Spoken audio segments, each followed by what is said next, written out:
কি করে ভাবতেছি আমরা মুসলমান, সেই মুসলমানের কপালে মালিকের সেজদা নাই। আর আমরা আজকে ভাবতেছি আমরা তো মুসলমান, আমরা আখিরি নবীর উম্মত। এই কি ছিল? আরে ভাই, এমনও যুবক আছে যে 2 বছর 3 বছর হয়ে গেছে ফজরের নামাজ পড়ে নাই সে। এমনও মানুষ আছে। হ্যাঁ, কিছু কিছু আছে নামাজ পড়ে, কিন্তু ফজরের নামাজ অনেকেই পড়ে না।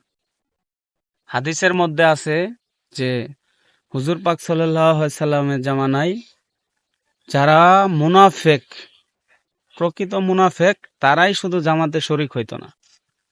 আর সাধারণ মুনাফেক যারা, তারাও জামাতে নামাজ পড়তো। আর মুনাফেকদের জন্য এশা এবং ফজরের নামাজ পড়া অনেক কষ্ট হয়ে যেত, কারণ তারা তখন এটা ভাবতো যে এখন নামাজ না পড়লে কি হবে, এখন তো আর কেউ দেখবে না।